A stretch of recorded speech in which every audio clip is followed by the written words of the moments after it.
नमस्कार साथियों, स्वागत है आप सभी का एक बार फिर से हमारे YouTube चैनल KNC कुसुम नेट क्लासेस में। तो वैसे साथी जो हमारे चैनल पे पहली बार आए हैं, सबसे पहले आप हमारे चैनल को सब्सक्राइब कर लीजिए, साथ में बेल आइकन को प्रेस कर ऑल नोटिफिकेशन का बटन क्लिक कर लीजिए ताकि अगली बार कोई भी वीडियो डालूं तो सबसे पहले नोटिफिकेशन आप तक पहुंचे और आपकी तैयारी और बेहतरीन तरीके से संभव हो सके। तो जो साथी हमारे साथ पहली बार जुड़ रहे हैं उनको मैं बता दूं, हम लोग यहाँ पर UGC नेट JRF की तैयारी इतिहास विषय के साथ करते हैं। यदि आप किसी अन्य सब्जेक्ट के साथ UGC नेट की तैयारी कर रहे हैं तो आप हमारे चैनल के साथ अपने पेपर 1 की तैयारी के लिए जुड़ सकते हैं। उसके अलावा यदि आप सिविल सर्विसेज के छात्र हैं तो आप अपने ऑप्शनल एवं GS पेपर इतिहास की तैयारी के लिए हमारे चैनल के साथ जुड़ सकते हैं। आपका भी बहुत बहुत स्वागत है। तो आइए साथियों, अब हम लोग बात करते हैं आज हमारी क्या चर्चा होने वाली है। आज हम लोग किस विषय पे बात करने वाले हैं। तो यदि आप हमारे साथ पहले से जुड़े हुए होंगे तो आपको पता होगा कि हम लोग अपने तैयारी की शुरुआत एंशिएंट इंडिया के साथ की थी, जिसमें हम लोगों ने यूनिट फर्स्ट में सोर्सेज एवं स्टोन एज से लेकर के हड़प्पा सभ्यता हो और उसके बाद वैदिक सिविलाइजेशन, महाजनपद का फेज, मौर्यन फेज और पोस्ट मौर्यन फेज तक हमने बात किया था, जो कि यूनिट 1 एवं यूनिट 2 में उसको शामिल किया गया है। तो यूनिट 2 के लास्ट सेक्शन में हम लोग चल रहे थे, जहाँ पर हमें बाकी रह गया था गुप्त बकाटक एज को पढ़ना, जिसको हमने पिछले लेक्चर में आपको बताया था कि उसमें हम लोग क्या क्या पढ़ेंगे। तो सबसे पहले एक बार आप सिलेबस को निकालिए। यदि आपके पास अभी तक सिलेबस नहीं है तो आप पहले सिलेबस को डाउनलोड कर लीजिए ugc.ac.in वेबसाइट से, और वहां से जाकर PDF मोड में डाउनलोड कीजिएगा, हिंदी एवं अंग्रेजी दोनों भाषा में, जिसमें आप कंफर्टेबल हों।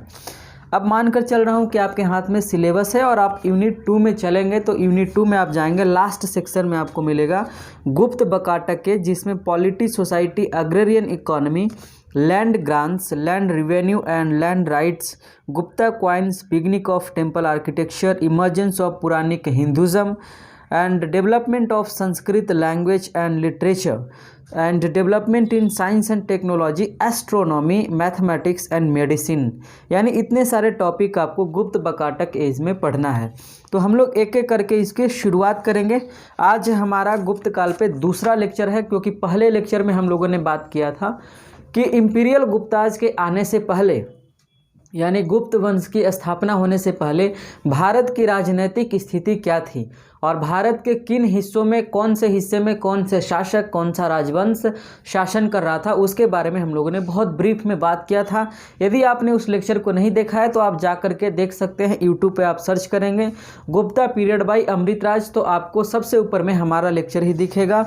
हेडिंग में होगा गुप्त पूर्व स्थिति, यानी गुप्त काल की स्थापना से पहले भारत की प्रीमियर कंडीशन क्या था, बिफोर कंडीशन क्या था, तो उसको आप वहां से जाकर देख लीजिएगा। उसके बाद फिर इस लेक्चर को प्ले कीजिएगा।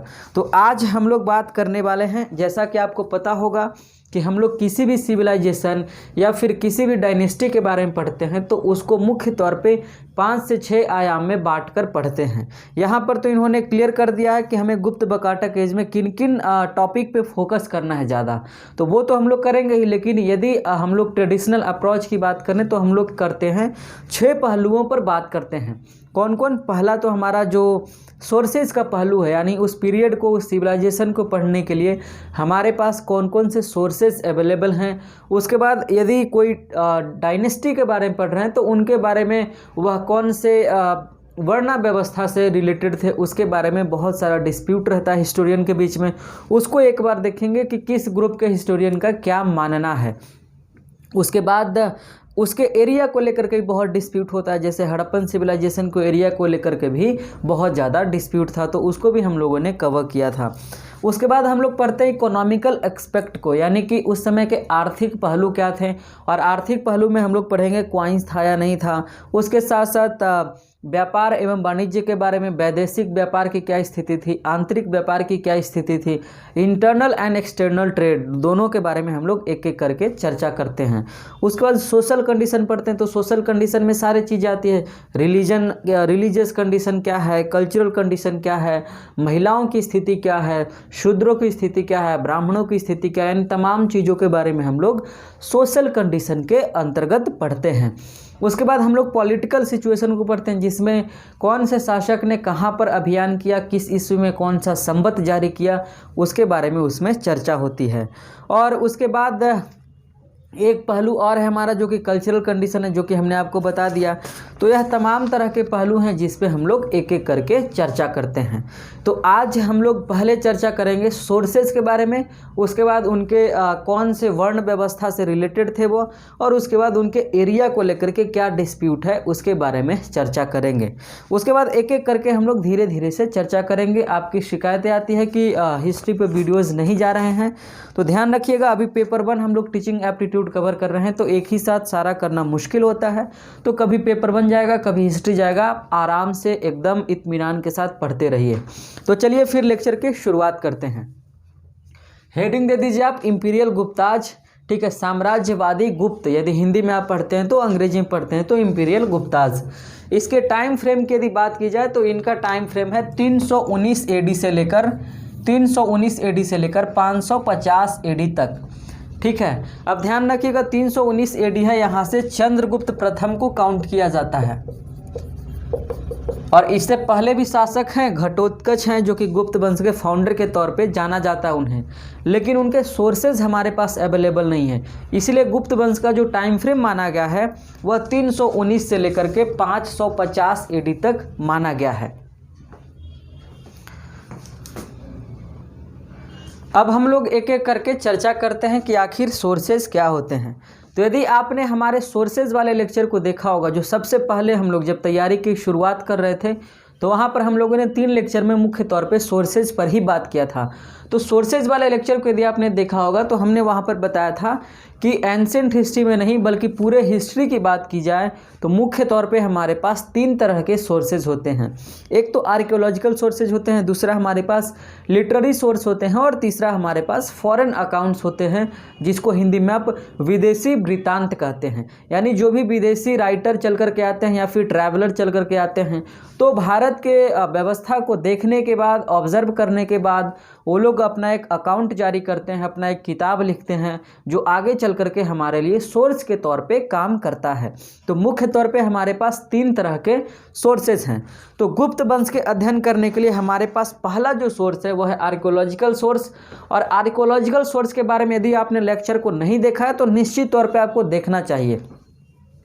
आर्कियोलॉजिकल सोर्स में कौन कौन सी चीज़ें आती हैं? एक तो हमारा सबसे पहला और इम्पॉर्टेंट है इंस्क्रिप्शन, उसके बाद क्वाइन आता है, उसके बाद मोनूमेंट्स आते हैं, उसके साथ साथ ताम्रपत्र वगैरह भी आएंगे। यानी जो भी उस समय लिखा हुआ हमें अभिलेख प्राप्त होगा, सिक्के प्राप्त होंगे, स्मारक प्राप्त होंगे, ताम्रपत्र प्राप्त होंगे, यह सभी के सभी को हम लोग पुरातात्विक स्रोत के अभिलेख, पुरातात्विक स्रोत के अंतर्गत हम लोग उसे काउंट करेंगे। तो देखिएगा गुप्त काल में कई तरह के अभिलेख प्राप्त होते हैं, कई तरह के सिक्के भी प्राप्त होते हैं, कई तरह के स्मारक प्राप्त होते हैं। स्मारक में हम लोग मुख्य तौर पे टेम्पल आर्किटेक्चर का डेवलपमेंट होता है, यानी डेवलपमेंट नहीं बोलिए आप, ग्रोथ हो रहा है, इस समय क्रिएशन ही होता है, पहली बार मंदिर बनने की कला की शुरुआत होती है।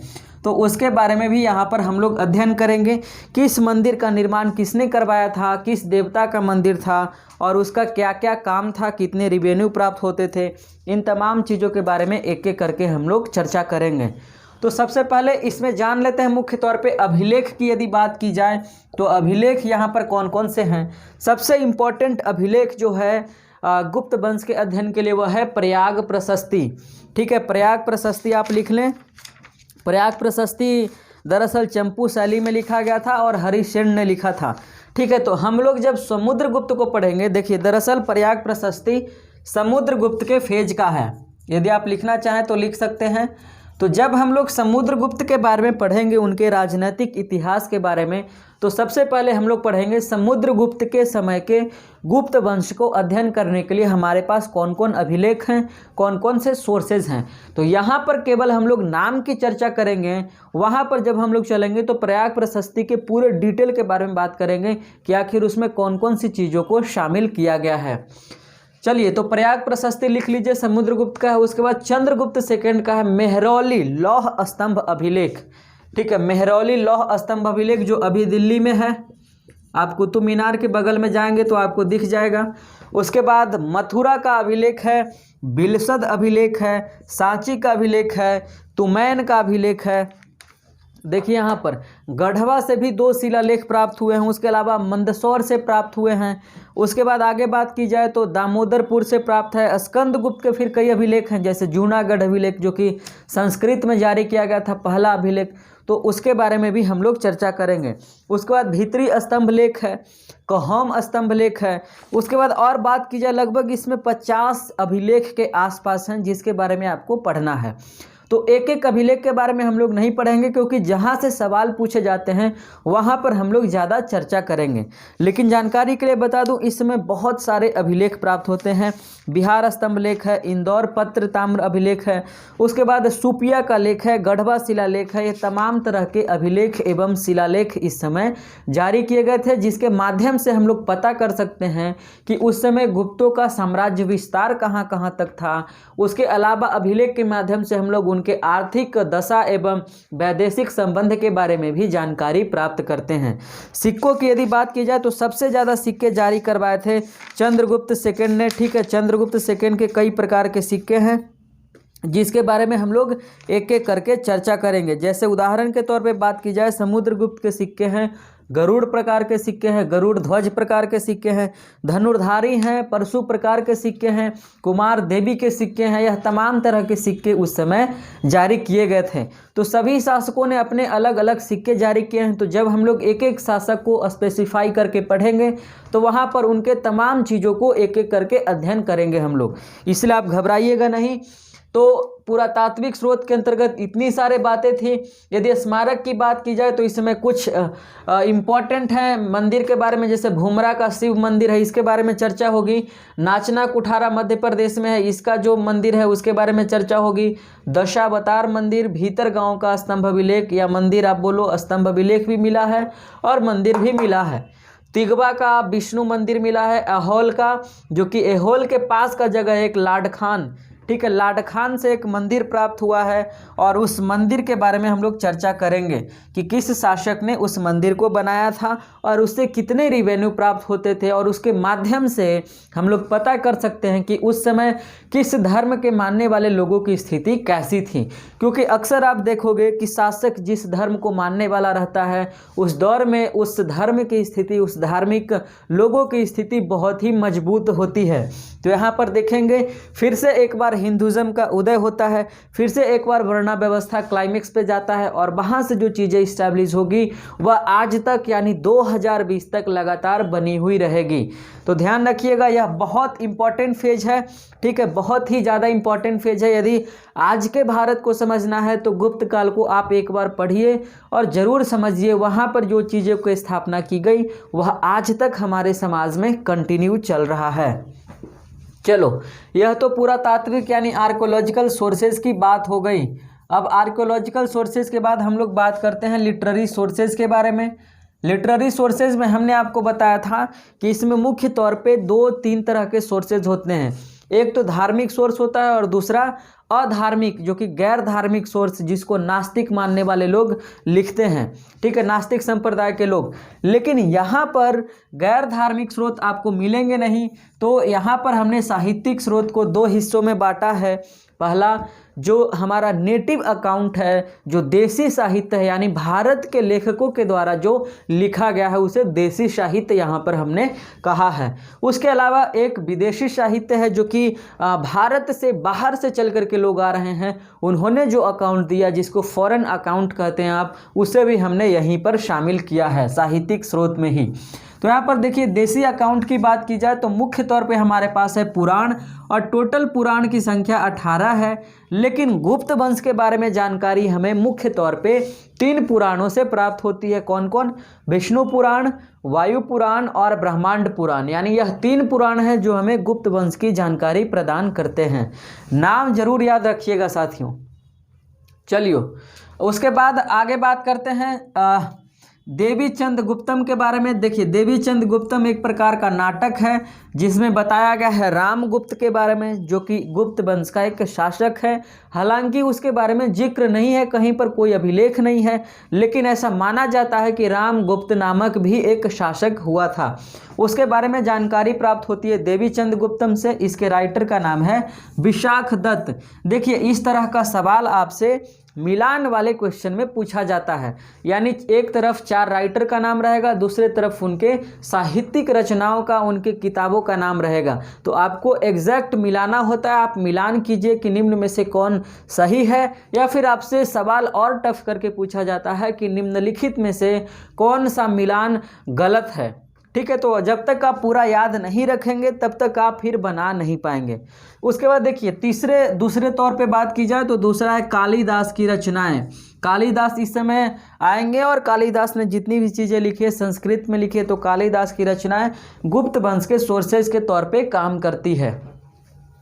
उसके बाद देखिए, एक और किताब है मृच्छकटिकम, जिसको शूद्रक ने लिखा। यह किताब बहुत इंपॉर्टेंट है, याद रखिएगा। कामसूत्र, जो कि इसमें सेक्स से रिलेटेड बातें की गई है कामसूत्र में, और इसको लिखा गया है वात्स्यायन के द्वारा। इसके बारे में भी हम लोग चर्चा करेंगे।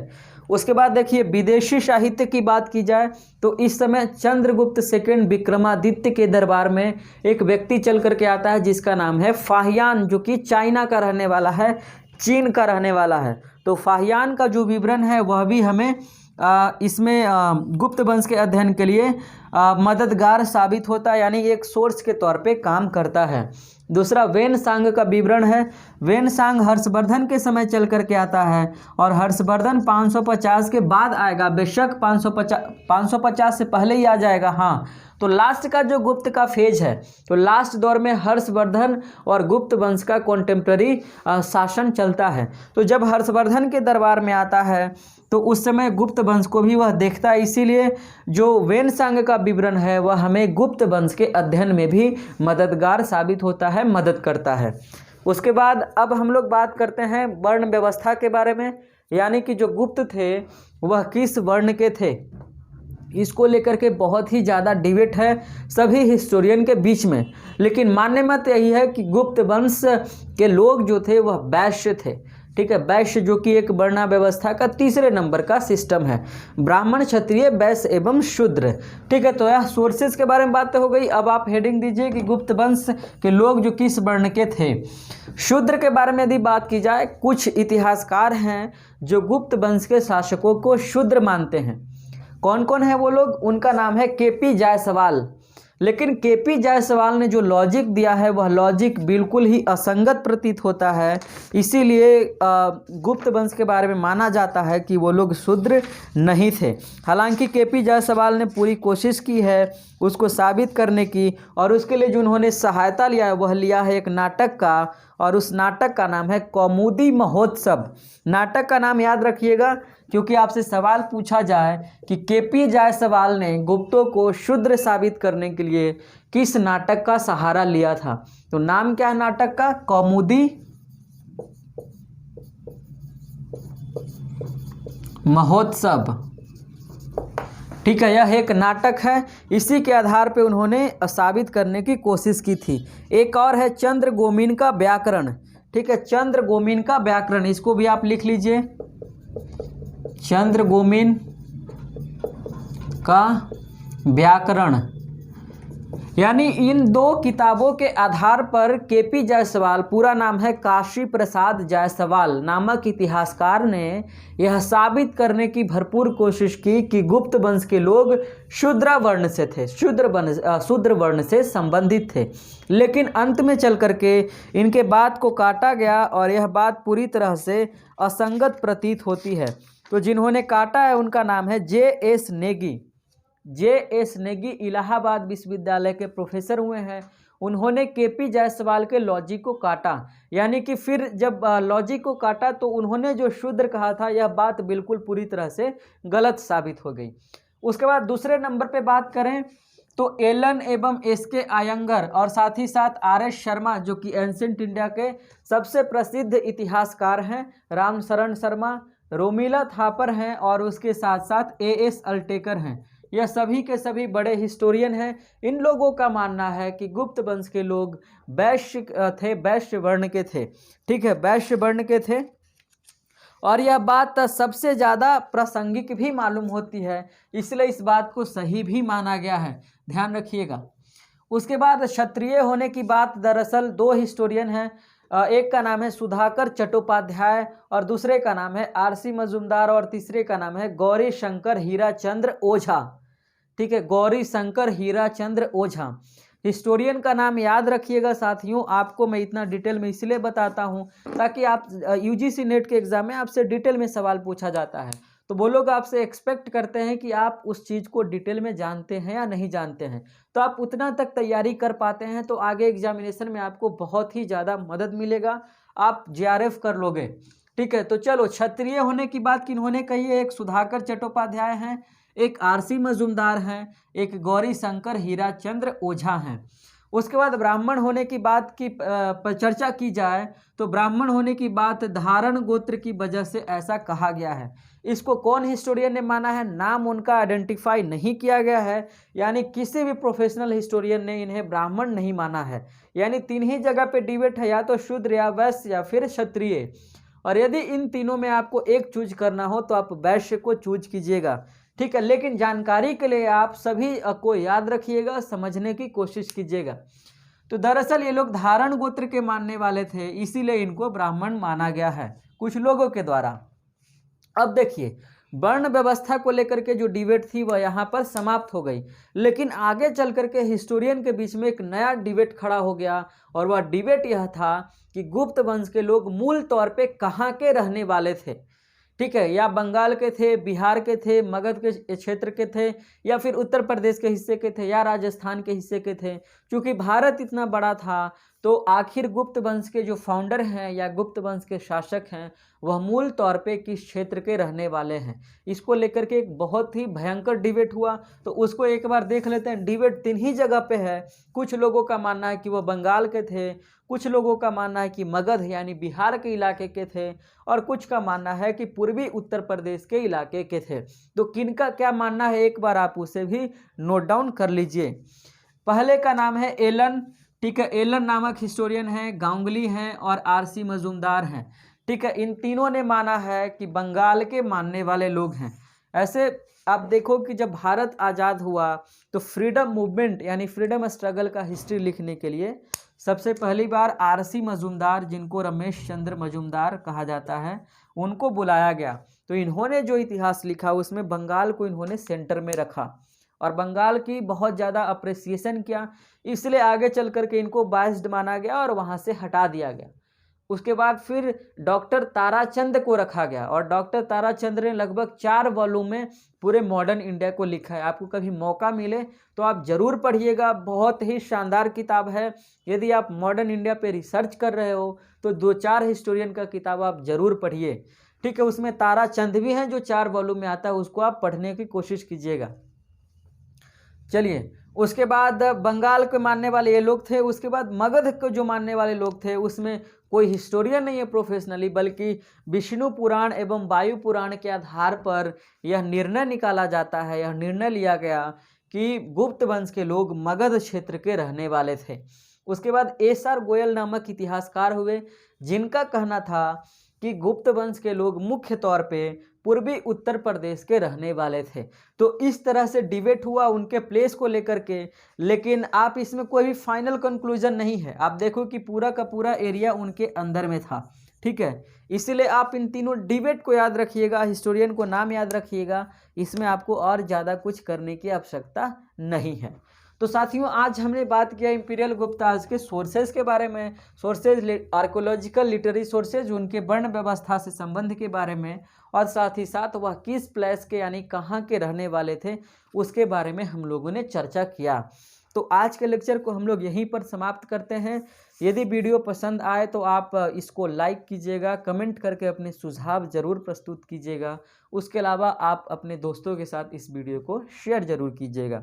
तो चलिए फिर मिलेंगे हम लोग एक अगले लेक्चर में एक नए टॉपिक के साथ। तब तक के लिए शुक्रिया। आप अपना एवं अपनों का ख्याल रखिए और लोगों से प्यार करते रहिए। Bye bye, take care.